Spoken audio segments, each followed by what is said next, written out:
નમસ્કાર મિત્રો, હું કનૈયાલાલ મીરાણી આપની પોતાની મનગમતી યુટ્યુબ ચેનલ શિક્ષણ સફરમાં આપનું સ્વાગત કરું છું। આ ચેનલ ઉપર શૈક્ષણિક માહિતી, અભ્યાસક્રમ, શિષ્યવૃત્તિ પરીક્ષાઓ, સરકારી યોજનાઓ, સ્પર્ધાત્મક પરીક્ષાઓ તથા કમ્પ્યુટર અને ટેકનોલોજીને લગતા વિડીયો અપલોડ કરવામાં આવે છે। હજી સુધી તમે જો આ ચેનલને સબસ્ક્રાઇબ ના કરી હોય તો સબસ્ક્રાઇબ કરી દેજો, તમારા મિત્રોને શેર કરી દેજો અને બેલ આઇકન દબાવી દેજો જેથી અમારા નવા વિડીયોની અપડેટ આપને મળતી રહે। નમસ્કાર દોસ્તો, નમસ્કાર મિત્રો, આજે આપણે Gujarat secondary education and higher education bank 5 એટલે કે બોર્ડ ધોરણ 9 ગાંધીનગર દ્વારા વિજ્ઞાન વિષયનું જે લેવાયેલી ધોરણ પ્રશ્ન 9 બેંક ની છે, ક્વેશ્ચન બેંક વિજ્ઞાન છે, વિષયની જાન્યુઆરી એકમ કસોટીનું સંપૂર્ણ સોલ્યુશન જોઈશું, સોલ્યુશન જેની અંદર તમને અહીંયા ક્વેશ્ચન બેંક એની આપેલી છે। પાંચમી ક્વેશ્ચન બેંક છે જે જાન્યુઆરી મહિનામાં લેવાયેલી છે, 4/1/2024 ના રોજ લેવાયેલી છે, જેની અંદર કુલ 25 ગુણની કસોટી છે એ તમારી લેવાની છે। તો આપણે જોઈએ, ચલો હવે એની અંદર સોલ્યુશન મિત્રો આ આપણે ક્વેશ્ચન બેંકનું સંપૂર્ણ સોલ્યુશન આપણે જોઈશું અને સંપૂર્ણ સોલ્યુશનની અંદર તમને દરેક પ્રશ્ન છે એ અહીંયા સરસ રીતે સોલ્વ કરીને આપી દેવામાં આવ્યા છે। તો જો તમે હજી સુધી આ ચેનલને સબસ્ક્રાઇબ ના કરી હોય તો સબસ્ક્રાઇબ કરી દેજો, સાથે તમારા મિત્રો સાથે શેર કરી દેજો। ચલો હવે આપણે શરૂઆત કરીએ છીએ સંપૂર્ણ એકમ કસોટી ક્વેશ્ચન બેંક 5 છે એનું સોલ્યુશન। ગુજરાતી અને વિજ્ઞાન વિષયની જે ક્વેશ્ચન બેંક નંબર 5 છે તેના પણ સંપૂર્ણ સોલ્યુશનની પીડીએફ આપણે એપ્લિકેશન પ્રશ્ન ઉપર 1 છે અને 4 ગુણ છે।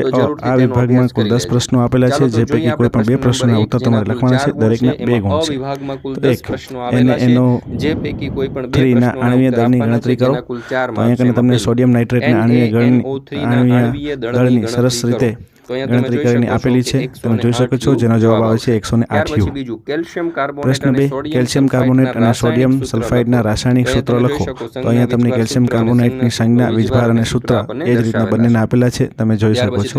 પ્રશ્ન 3, CaCl2 માટે એકમ સૂત્ર દળની ગણતરી કરો।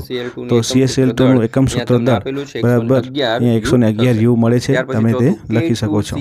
પ્રશ્ન 4 છે, K2CO3 માટે એકમ સૂત્ર દળની ગણતરી કરો। તો અહીંયા પણ આપણને એનું 138 યુ જવાબ મળે છે। પાંચમો છે, HNNO3 ના આણ્વીય દળની ગણતરી કરો। તો એનું પણ આપણે આણ્વીય દળની ગણતરી કરી અહીંયા સરસ રીતે તમને આપેલી છે, એ આણ્વીય દળની ગણતરી તમે જોઈ શકો છો, જેનો જવાબ આવે છે 63 યુ। છઠ્ઠો પ્રશ્ન, આપેલા આયનોના કોઈ પણ 2 સંયોજનો લખો, એમાં SO4 Cl2 આપણને આપેલા છે, એ દરેકના અહીંયા કને તમને નામ સહિત આપેલું છે।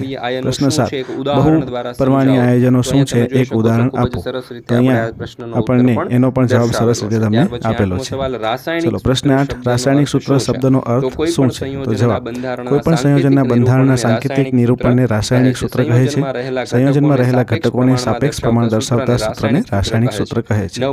9, Na2CO3 અને CaCO3 માં કેટલા અણુઓ હાજર છે? તો સોડિયમ કાર્બોનેટમાં નાઇટ્રોજન એક અણુ છે અને કાર્બન પણ એક અણુ છે, તેના આગળ ઓક્સિજન 3 અણુઓ છે, તેથી નાઇટ્રોજન કાર્બોનેટમાં કુલ 6 અણુઓ હાજર છે।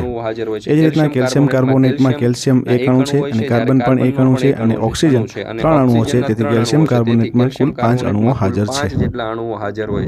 10મો પ્રશ્ન, ઓક્સિજન અણુનું સાપેક્ષ આણ્વીય દળ 16 છે, તેનો અર્થ સમજાવો।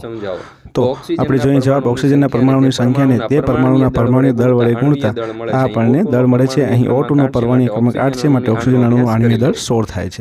ચલો હવે આપણે પ્રશ્ન 2, જેના 6 ગુણ છે। આ વિભાગમાં કુલ 5 પ્રશ્નો આપેલા છે, જે પૈકી કોઈ પણ એક પ્રશ્નનો ઉત્તર તમારે આપવાનો છે, દરેકનો 1 ગુણ છે। પહેલો પ્રશ્ન, ડાલ્ટનના સિદ્ધાંતની કઈ અભિધારણા દ્રવ્ય સંચયન નિયમન પરિણામ છે? તો જવાબ, દ્રવ્યનું સર્જન કે વિનાશ શક્ય નથી, આ અભિધારણા દ્રવ્ય સંચયનના નિયમનનું પરિણામ છે। પ્રશ્ન 2, ડાલ્ટનના પરમાણ્વીય સિદ્ધાંતની કઈ અભિધારણા નિશ્ચિત પ્રમાણના નિયમની સમજૂતી આપે છે? તો જવાબ, કોઈપણ સંયોજનમાં પરમાણુઓની સાપેક્ષ સંખ્યા અને પ્રકાર નિશ્ચિત હોય છે, આ અભિધારણા નિશ્ચિત પ્રમાણના નિયમની સમજૂતી આપે છે। 3, કાર્બનની ઇલેક્ટ્રોન રચના 2 6 છે, ખરું કે ખોટું? તો એક ખોટું આવશે। 4, જો કોઈ એક તત્વનો પરમાણુ ક્રમાંક 1 છે, તો તેમાં ઇલેક્ટ્રોનની સંખ્યા પણ 1 છે, તો એ ખરું છે। 5મું, Na2O નું સૂત્ર એકમ દળ ખાલી જગ્યા છે, તો 62 યુ। જે અહીંયા કને Na2O નું સૂત્ર એકમ દળ બરાબર 2, Na નું પરમાણ્વીય દળ વત્તા 1 O નું પરમાણ્વીય દળ બરાબર 2/23 વત્તા 1/16 બરાબર 62 યુ।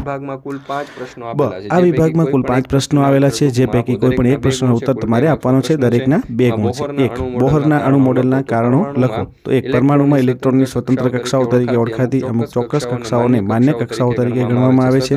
સ્વતંત્ર કક્ષાઓમાં પરિભ્રમણ દરમિયાન ઇલેક્ટ્રોન વિકિરણ સ્વરૂપે ઉર્જા મુક્ત કરતા નથી અને આ કક્ષાઓ અથવા કોષને તેને ઉર્જા સ્તર તરીકે ઓળખવામાં આવે છે, જેમ કે K, L, M, N અક્ષરો દ્વારા અથવા N બરાબર 1, 2, 3, 4 સંખ્યાઓ વડે દર્શાવવામાં આવે છે. બીજું, અણુને નરી આંખે જોવું કેમ શક્ય નથી? તો જવાબ, અણુ એ તત્વ અથવા સંયોજનનો નાનામાં નાનું કણ છે જે સામાન્ય પરિસ્થિતિઓમાં સ્વતંત્ર રીતે અસ્તિત્વ ધરાવે છે. આથી અણુ એ સંયોજનની નાનામાં નાનું દળ હોવાથી અને અતિ સૂક્ષ્મ હોવાથી અણુને નરી આંખે જોવું શક્ય નથી. 3. જે થોમ્સનના પરમાણુ મોડેલની મર્યાદાઓ જણાવો. તો જવાબ, થોમ્સનનો પરમાણુ નમૂનો નીચેના કારણોસર સ્વીકૃત પામ્યો નહીં. થોમ્સનને પરમાણુ નમૂનામાં ધન અને ઋણ વીજભારોની ગોઠવણી સાચી દર્શાવી ન હતી, કારણ કે વિરુદ્ધ વીજભાર એકબીજાને આકર્ષે, એકબીજામાં ભળી જવા જોઈએ. થોમ્સને દર્શાવેલી ગોઠવણી જુદા જુદા તત્વોના અલગ અલગ રાસાયણિક ગુણધર્મો સમજાવી શકતી નથી. અન્ય વૈજ્ઞાનિકો દ્વારા થયેલા પ્રયોગોના પરિણામે થોમ્સનનો પરમાણુ નમૂનો સમજાવી શકાયો નહીં. ચોથો પ્રશ્ન છે, પરમાણુનો અર્થ શું થાય છે? ઉદાહરણ આપો. જવાબ, જેમ વિશાળ ઇમારતના પાયાનો એકમ ઈંટ છે તથા કીડીના દરનો પાયાનો એકમ એ કણ છે, તેમ દરેક દ્રવ્ય પાયાનો એકમ પરમાણુ છે. દ્રવ્યની રચના પરમાણુઓ દ્વારા થાય છે. રાસાયણિક તત્વોના પાયાના કણો પરમાણુઓ છે અને રાસાયણિક તત્વોમાં હાઇડ્રોજન, કાર્બન, ઓક્સિજન, લોખંડ, સીસું, યુરેનિયમ વગેરે જાણીતા તત્વો છે. તત્વો એક જ પ્રકારના પરમાણુઓ ધરાવે છે. પ્રશ્ન 5. ડાલ્ટનના પરમાણ્વીય સિદ્ધાંતમાં શું ખામીઓ હતી? તો 1. તમામ દ્રવ્યો પરમાણુ તરીકે ઓળખાતા અતિસૂક્ષ્મ કણોના બનેલા હોય છે જે રાસાયણિક પ્રક્રિયામાં ભાગ લે છે. 2. પરમાણુ અવિભાજ્ય કણ છે જેનો રાસાયણિક પ્રક્રિયા દરમિયાન સર્જન કે નાશ કરી શકાતો નથી. 3. એક જ તત્વના પરમાણુઓ, દળ અને રાસાયણિક ગુણધર્મો સમાન હોય છે. 4. જુદા જુદા તત્વોના પરમાણુઓના દળ અને રાસાયણિક ગુણધર્મો જુદા જુદા હોય છે. પરમાણુઓ નાની પૂર્ણાંક સંખ્યાના ગુણોત્તરથી જોડાઈને સંયોજન બનાવે છે. અને છેલ્લું, આપેલ સંયોજનમાં પરમાણુઓની સાપેક્ષ સંખ્યા અને પ્રકાર નિશ્ચિત હોય છે. આ વિભાગમાં કુલ 5 પ્રશ્નો આપેલા છે, જે પૈકી કોઈ પણ એક પ્રશ્નનો ઉત્તર તમારે આપવાનો છે અને દરેકના 3 ગુણ છે. તો પહેલો પ્રશ્ન, રુદ્રફર્ડના પરમાણુ મોડેલના તારણો લખો. તેમાં પરમાણુઓમાં રહેલા ધનભારિત કેન્દ્રને પરમાણુ કેન્દ્ર કહે છે. પરમાણુનું મોટા ભાગનું દળ તેમાં કેન્દ્રમાં સમાયેલું હોય છે. ઇલેક્ટ્રોનના કેન્દ્રની આસપાસ નિશ્ચિત દિશામાં ભ્રમણ કરે છે. પરમાણુના કદની સાપેક્ષે તેના કેન્દ્રનું કદ સૂક્ષ્મ હોય છે. 2. દ્રવ્ય સંચયનનો નિયમ લખો અને કોઈ પણ રાસાયણિક પ્રક્રિયા માટે તેની સમજૂતી આપો. તો અહીંયા દ્રવ્ય સંચયનનો નિયમ, કોઈ પણ રાસાયણિક પ્રક્રિયામાં દ્રવ્યનું સર્જન કે વિનાશ થતો નથી. ઉદાહરણ તરીકે, રાસાયણિક પ્રક્રિયા દરમિયાન 9 ગ્રામ પાણીના વિઘટનથી 1 ગ્રામ હાઇડ્રોજન અને 8 ગ્રામ ઓક્સિજન ઉદ્ભવે છે. N બરાબર m/m. N બરાબર 26/4 એટલે 6.5, જેમ 26 ગ્રામ હિલિયમના મોલ 6.5 થાય. ત્રીજો પ્રશ્ન, H2O માં હાઇડ્રોજન અને ઓક્સિજનનો દળ ગુણોત્તર હંમેશા 1/8 છે. સમજાવો. જવાબ, H2O માં હાઇડ્રોજન પરમાણુ અને ઓક્સિજન પરમાણુ રહેલા છે. હાઇડ્રોજનનો પરમાણુ દળ 1 અને ઓક્સિજનનો પરમાણુ દળ 8 હોવાથી તેનો દળ ગુણોત્તર હંમેશા 1/8 થાય. 1/8 થશે. ત્યાર પછી આપણે જોઈએ ચોથો. 4. આલ્ફા કણ પ્રકીર્ણનનો પ્રયોગ સોનાના વરખને બદલે અન્ય કોઈ ધાતુના વરખનો ઉપયોગ કરીને કરવામાં આવે તો શું અવલોકન નોંધી શકાય? તો જવાબ, આલ્ફા કણ પ્રકીર્ણનના પ્રયોગમાં સોનાના વરખના બદલે જો તેના કરતાં વધુ ભારે ધાતુનો ઉપયોગ કરવામાં આવે તો વિચલન વધુ પ્રમાણમાં, અને જો સોના કરતાં હલકી ધાતુનો ઉપયોગ કરવામાં આવે તો વિચલન ઓછા પ્રમાણમાં જોવા મળે છે. ભારે ધાતુમાં અપાકર્ષણની માત્રા વધુ, જ્યારે હલકી ધાતુમાં અપાકર્ષણની માત્રા ઓછી હોય છે. એના પછી 5 નો પ્રશ્ન, જે થોમ્સન દ્વારા પ્રસ્તાવિત પરમાણુ મોડેલ લખો અને તે શા માટે સ્વીકારવામાં આવ્યું ન હતું. તમારા અભિપ્રાય આપો.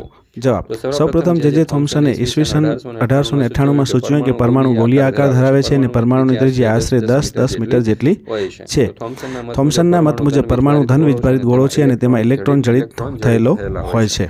આ નમૂનો ક્રિસમસ કેકને મળતો આવે છે. જેમ ક્રિસમસ કેકમાં સૂકી દ્રાક્ષ ગોઠવાયેલી હોય છે, તેમ પરમાણુમાં ઇલેક્ટ્રોન ગોઠવાયેલા હોય છે. આ નમૂનો સમજવા માટે તરબૂચનું ઉદાહરણ પણ લઈ શકાય છે. જેમ તરબૂચના લાલ ભાગમાં પ્રોટોન સમગ્ર રીતે ફેલાયેલા હોય છે અને ઇલેક્ટ્રોન એ લાલ ભાગમાં રહેલા કાળા બીની જેમ ગોઠવાયેલા હોય છે. ઉપરાંત થોમ્સને સૂચવ્યું કે પરમાણુમાં ક્ષણભાર અને ધનભાર સમાન માત્રામાં હોય છે. તેમાં પરમાણુ વીજભારની દ્રષ્ટિએ તટસ્થ હોય છે. આ નમૂનો જુદા જુદા નામો જેવા કે પ્લમ પુડિંગ, રાઝન પુડિંગ અથવા તરબૂચ નામથી પ્રચલિત છે. પુડિંગ, રાઝર પુડિંગ અથવા તો તરબૂચ નામથી પ્રચલિત છે. તેનો અભિપ્રાય આ પ્રમાણે છે કે થોમ્સને પરમાણ્વીય નમૂનામાં ધન અને ઋણ વીજભારોની ગોઠવણી સાચી દર્શાવી ન હતી, કારણ કે વિરુદ્ધ વીજભાર એકબીજાને આકર્ષી એકબીજામાં ભળી જવા જોઈએ, અને થોમ્સને દર્શાવેલી ગોઠવણી જુદા જુદા તત્વોના અલગ અલગ રાસાયણિક ગુણધર્મો સમજાવી શકતી નથી. અન્ય વૈજ્ઞાનિકો દ્વારા થયેલા પ્રયોગોના પરિણામો થોમ્સનનો પરમાણ્વીય નમૂનો સમજાવી શકાયો નહીં. ત્યાર પછી જોઈએ એના પછી આપણે પ્રશ્ન 3 જેના 5 ગુણ છે. આ વિભાગમાં કુલ 5 પ્રશ્નો આપેલા છે, જે પૈકી કોઈ પણ એક પ્રશ્નનો ઉત્તર તમારે લખવાનો છે. દરેકના 2 ગુણ છે. પહેલો પ્રશ્ન, તત્વો ABC નો પરમાણુ ક્રમાંક અનુક્રમે 9, 10 અને 13 છે. તેઓ કયા ટન બનાવશે, કેવી રીતે? તો A બરાબર 9 ઇલેક્ટ્રોન રચના તમને આપેલી છે. 2 અને 7 અહીં તત્વ A ને અષ્ટક પૂરી કરવા માટે 1 ઇલેક્ટ્રોનની આવશ્યકતા છે, તેથી તે કેટાયન બનાવશે નહીં. B બરાબર 10 ઇલેક્ટ્રોન રચના 2 અને 8 અહીં તત્વ 8 એ અષ્ટક પૂરી કરવા માટે 1 પણ ઇલેક્ટ્રોનની આવશ્યકતા નથી. તો આ રીતના તમને આખા પ્રશ્નનો જવાબ અહીંયા આપેલા છે, તો તમે જોઈ શકો છો. 2 અહીંયા O2+ માં ઇલેક્ટ્રોન, પ્રોટોન અને ન્યુટ્રોનની સંખ્યા જણાવો. અહીંયા પ્રોટોન છે 8 છે, ઇલેક્ટ્રોન 8 છે અને ન્યુટ્રોન પણ 8 છે. 3 Mg અને Ai ની વિવિધ ભ્રમણ કક્ષામાં ઇલેક્ટ્રોનની સંખ્યા લખો. તો મેગ્નેશિયમ 12 સંયોજકતા ઇલેક્ટ્રોન 2 છે અને એલ્યુમિનિયમમાં 13 સંયોજકતા ઇલેક્ટ્રોન 3 છે. ત્યાર પછી ચોથો પ્રશ્ન છે K2CO3 ના સૂત્ર એકમ દળની ગણતરી કરો. K બરાબર 39 U તમને આપેલા છે.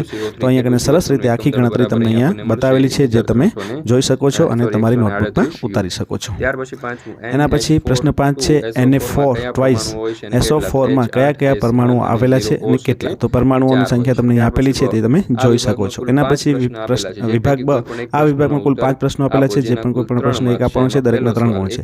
એક પ્રક્રિયામાં 5.3 ગ્રામ સોડિયમ કાર્બોનેટ 6 ગ્રામ ઇથેનોલ એસિડ સાથે પ્રક્રિયા પામે છે, તથા 2.2 ગ્રામ કાર્બન ડાયોક્સાઇડ, 0.9 ગ્રામ પાણી અને 8.2 ગ્રામ સોડિયમ ઇથેનોએટ ની નિપજ મળે છે. દર્શાવો કે અવલોકનનો દ્રવ્ય સંયોજનના નિગમનું સમર્થન કરે છે. તો સોડિયમ કાર્બોનેટ, એસિટિક એસિડ અને સોડિયમ એસિટેટ વત્તા કાર્બન ડાયોક્સાઇડ વત્તા પાણી.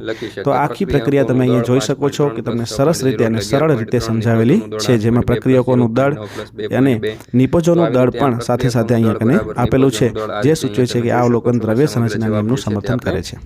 બીજો પ્રશ્ન છે ઓક્સિજન અને બોરોન ધરાવતા એક સંયોજન 0.24 ગ્રામ નમૂનામાં 0.096 ગ્રામ બોરોન અને 0.114 ગ્રામ ઓક્સિજન હાજર છે. તો વજનથી સંયોજકતાના ટકાવારીના પ્રમાણની ગણતરી કરો. તો એની તમને અહીંયા કને સૂત્ર સાથે ગણતરી કરી અને આખી ગણતરી છે એ આપેલી છે. તો આ રીતના તમને એનો જવાબ મળી જશે. ત્રીજો પ્રશ્ન છે 8 ગ્રામ ઓક્સિજનમાં જ્યારે 3 ગ્રામ કાર્બનનું દહન કરવામાં આવે ત્યારે કેવી રીતના આખો દાખલો તમે અહીંયા ગણી શકો છો, અને એનું આખું અહીંયા આપણે સરસ રીતે પ્રશ્નનો જવાબ ગણતરી સાથે દર્શાવેલો છે. ચોથો પ્રશ્ન છે મોલર દળની ગણતરી કરો. તો એમાં CO2, HCl અને C2H6 3ની ગણતરી આપેલી છે. સૌથી પહેલા આપણે CO2 ની ગણતરી કરીશું, જેનું તમને 44 U મળશે, અને એ જ રીતના HCl ની ગણતરી કરશો તો તમને એનું 36.5 U અને ઇથાઇલનું તમને 30 U મળશે. પાંચમો પ્રશ્ન NH3 અને CO2 માં અનુક્રમે N જેમ N ગુણોત્તર H અને C ગુણોત્તર O ની વચ્ચે પ્રમાણીય દળ ગુણોત્તરની ગણતરી કરો. તો અહીંયા તમને આખો ગુણોત્તરની ગણતરી સરસ રીતે કરીને આપેલી છે. પ્રશ્ન 4 એની અંદર વિભાગ અ ની અંદર આ વિભાગમાં કુલ 10 પ્રશ્નો આપેલા છે, જે પૈકી કોઈ પણ 2 પ્રશ્નના ઉત્તર તમારે આપવાના છે અને દરેકનો 1 ગુણ છે. આ આપેલ વિકલ્પો પૈકી સાચો વિકલ્પ તમારે પસંદ કરવાનો છે. તો પહેલો પ્રશ્ન ડાલ્ટનના પરમાણ્વીય સિદ્ધાંતનું કયું અનુમાન ઉર્જા સંરક્ષણના નિયમનને સૂચવે છે? તો એનો જવાબ આવશે D. પરમાણુઓ ન તો બનાવી શકાય છે અને ન તો નાશ કરી શકાય છે. 2 તત્વના પરમાણુમાં રહેલા પરમાણુઓની સંખ્યાને શું કહેવાય છે? તો જવાબ આવશે B. પરમાણ્વીયતા. 3 સમાન તત્વના પરમાણુઓ ભેગા થઈ શેની રચના કરે છે? તો જવાબ આવશે અણુ. આપેલા વિધાન સાચું બને ત્યારે તે ખાલી જગ્યા પૂરો. તો ચોથો પ્રશ્ન રાસાયણિક પ્રક્રિયા દરમિયાન પ્રક્રિયકો અને નિપજો ખાલી જગ્યાનો સરવાળો યથાવત રહે છે. જવાબ આવશે દળ. 5મું શુદ્ધ રાસાયણિક સંયોજનમાં તત્વો હંમેશા દળના ખાલી જગ્યા પ્રમાણમાં હાજર હોય છે સરખા. 6 ખાલી જગ્યા અવિભાજ્ય કણો છે જે રાસાયણિક પ્રક્રિયા બનાવી નાશ કરી શકતા નથી. જવાબ આવશે પરમાણુ. એના પછી આપેલા વિધાનો ખરા છે કે ખોટા તે લખો. તો 7મું CaO ટ્વાઇસ એ કેલ્શિયમ સલ્ફેટનું રાસાયણિક સૂત્ર છે. ખોટું. પરમાણુઓ નાની પૂર્ણ સંખ્યાઓના ગુણોત્તરમાં છે, એ ખરું છે. ઉત્તર આપો. 9મો પ્રશ્ન વ્યાખ્યા આપો ઉર્જા સંરક્ષણનો નિયમ. તો જવાબ આવશે ઉર્જા સંરક્ષણનો નિયમ જ્યારે ઉર્જા એક સ્વરૂપમાંથી બીજા સ્વરૂપમાં બદલાતી હોય છે ત્યારે ઉર્જાનો કુલ જથ્થો અચળ રહે છે, એટલે કે ઉર્જા પેદા નથી કરી શકાતી કે નથી તેનો નાશ થઈ શકતો. ઉર્જા સંરક્ષણના નિયમમાં બદલાવી શકાય છે. આણ્વીય દળ એટલે શું એની પણ વ્યાખ્યા અહીંયા તમને સરસ રીતે સમજાવેલી છે, જે તમે જોઈ શકો છો. ચલો એના પછી બ વિભાગ. આ વિભાગમાં કુલ 5 પ્રશ્નો આપેલા છે, જે પૈકી કોઈ પણ એક પ્રશ્નનો ઉત્તર આપવાનો છે. દરેકના 3 ગુણ છે. અહીં ઇલેક્ટ્રોન, પ્રોટોન અને ન્યુટ્રોનની તુલના તમને સરસ રીતે આખી અલગ અલગ દર્શાવેલી છે, અને તમે અહીંયા સરસ રીતે એની અલગ અલગ રીતે તમે જોઈ શકો છો અને તુલના કરી શકો છો. તો આ રીતના તમે આ વિડીયોને સ્ટોપ કરી અને આખો પ્રશ્ન તમે નોટબુકમાં ઉતારી શકો છો. ચલો એના પછી બીજો પ્રશ્ન પરમાણુઓ અને અણુઓ. પ્રકરણમાં આપેલા અણુના કોઈ પણ 2 સૂચિત મોડેલની તુલના કરો. તો અહીંયા કને તમને થોમ્સનનો પરમાણુનો નમૂનો, પછી રુધરફોર્ડનો પરમાણુનો નમૂનો અને આ રીતના ત્રણેયના પરમાણુના નમૂના તમને અહીંયા આપેલા છે, જે તમે અહીંયા સરસ રીતે જોઈ શકો છો, અને દરેક પરમાણુના નમૂના વિશે માહિતી આપેલી છે. ત્રીજો પ્રશ્ન, જેમાં તમને 20 અને O2 અને 2H અને H2 વચ્ચે શું તફાવત છે જણાવવાનું છે. તો અહીંયા કરીને આપણને O2 અહીં ઓક્સિજનના 2 પરમાણુ દર્શાવેલા છે, તો ઓક્સિજનના 2 પરમાણુ ભેગા થઈને ઓક્સિજન અણુ બનાવે છે. 2H અને H2 અહીં હાઇડ્રોજનના 2 પરમાણુ દર્શાવેલા છે, તો હાઇડ્રોજનના 2 પરમાણુ ભેગા થઈને હાઇડ્રોજન અણુ બનાવે છે. આ તફાવત આપણને આપેલો છે. ચોથો પ્રશ્ન, પરમાણુ રચના દોરી અને નાઇટ્રોજન અને ઓક્સિજન અણુ વચ્ચેનો તફાવત આપો. તો અહીંયા તમને નાઇટ્રોજનની રચના, ઓક્સિજનની રચના દોરેલી છે, અને સાથે સાથે એનો સરસ મજાનો આખો જવાબ તમને તફાવત સ્વરૂપે આપેલો છે. પાંચમો પ્રશ્ન છે, Fe2+ અને Fe1+ દ્વારા બનેલા કોઈ પણ 3 જુદા જુદા સંયોજનો લખો અને તેમના નામ પણ લખો. તો અહીંયા તમે જોઈ શકો છો, સૌથી પહેલા Fe, એમાંથી Fe+2 આ રીતના બને છે, એનો આખો જવાબ તમને આપેલો છે. પ્રશ્ન 5 ની અંદર તમને અવિભાગની અંદર કુલ 5 પ્રશ્નો આપેલા છે, જે પૈકી એકનો તમારે ઉત્તર આપવાનો છે. દરેકના 2 ગુણ છે. સૌથી પહેલો પ્રશ્ન, આપેલ ચિહ્નો પરથી વસ્તુનું નામ લખો. તો પહેલું આવશે સલ્ફર, બીજું આવશે મર્ક્યુરી. બીજો પ્રશ્ન, ડાલ્ટન દ્વારા આપવામાં આવેલા પરમાણુ પ્રતીકો દોરો, કોપર અને સિલ્વર. તો બંનેની આકૃતિ તમને અહીંયા બતાવેલી છે. ત્રીજો પ્રશ્ન, એમોનિયામાં કયા પરમાણુ હાજર છે અને પરમાણુ વચ્ચેનો આણ્વીય દળ ગુણોત્તર પણ લખો. તો અહીંયા તમને ગણતરી આપેલી છે, જે તમે જોઈ શકો છો. ચોથો, Al2SO4 ટ્વાઇસ અને CaCl2 આપેલા સંયોજકનું રાસાયણિક નામ લખો. તો એનો એલ્યુમિનિયમ સલ્ફેટ અને કેલ્શિયમ ક્લોરાઇડ. પાંચમું, આપેલ પરમાણુ રચનામાંથી તત્વનું નામ ઓળખો. પહેલું છે હિલિયમ અને બીજું છે બોરોન. આ વિભાગમાં કુલ 5 પ્રશ્નો આપેલા છે, જે પૈકી કોઈ પણ એક પ્રશ્નનો ઉત્તર તમારે લખવાનો છે, અને દરેકના 3 ગુણ છે. કાર્બન, ક્લોરીન અને નિયોનની પરમાણુ રચના દોરો. તો અહીંયા તમને રચનાઓ દોરેલી દર્શાવેલી છે, જે તમે અહીંયા સરળતાથી જોઈ શકો છો. ચલો 2, A, B અને C માં ઇલેક્ટ્રોનની સંખ્યા લખો. તો A ની અંદર 2, B ની અંદર 8 અને C ની અંદર 1, અને ઇલેક્ટ્રોન રચના 2 અને 6 છે. ત્રીજો પ્રશ્ન, જો તમે બોહરના પરમાણુ મોડેલ અનુસાર રમકડું તૈયાર કરવા માંગતા હો, તો આવા રમકડાને તૈયાર કરતી વખતે તમારા ધ્યાનમાં રાખવાના માપદંડ કેવા હોવા જોઈએ? તો 1, પરમાણુમાં ઇલેક્ટ્રોનની સ્વતંત્ર કક્ષાઓ ગણતરીમાં લેવી જોઈએ. 2, સ્વતંત્ર કક્ષાઓમાં પરિભ્રમણ દરમિયાન ઇલેક્ટ્રોન વિકિરણ સ્વરૂપે ઉર્જા મુક્ત કરતા નથી. અને 3, કક્ષાઓને K, L, M, N વડે દર્શાવીશું તથા ઇલેક્ટ્રોનની સંખ્યાઓમાં n બરાબર 1, 2, 3 વડે દર્શાવીશું. 4, J.J. થોમ્સન દ્વારા આપવામાં આવેલા પરમાણુ મોડેલો સમજાવો. તો સૌપ્રથમ J.J. થોમ્સને ઈસવીસન 1898 માં સૂચવ્યું કે પરમાણુ ગોળીય આકાર ધરાવે છે અને પરમાણુની ત્રિજ્યા આશરે 10 મીટર જેટલી છે. તો થોમ્સનના મત મુજબ પરમાણુના ધન વીજભારિત ગોળો છે અને તેમાં ઇલેક્ટ્રોન જડિત હોય છે. આખા પ્રશ્નનો જવાબ તમને આ રીતે સરસ રીતે અહીંયા કને દર્શાવેલો છે, અને આ પ્રશ્ન તમે જોઈ શકો છો. પાંચમો પ્રશ્ન છે, CaCl2 સંયોજનનું નામ લખો અને તેનું આણ્વીય દળ શોધો. તો એની અંદર કેલ્શિયમ ક્લોરાઇડ, જે CaCl તમને આણ્વીય દળ શોધી અને દર્શાવેલું છે, જે તમે જોઈ શકો છો, જેનો જવાબ આવે છે 11U. તો આ રીતના અહીંયા કને આપણે આ વિજ્ઞાનના પેપરની આખા પ્રશ્ન બેંકનું સંપૂર્ણ સોલ્યુશન આપણે અહીંયા પૂર્ણ કરીએ છીએ. તમે આની અંદર સરળતાથી સમજી શકશો.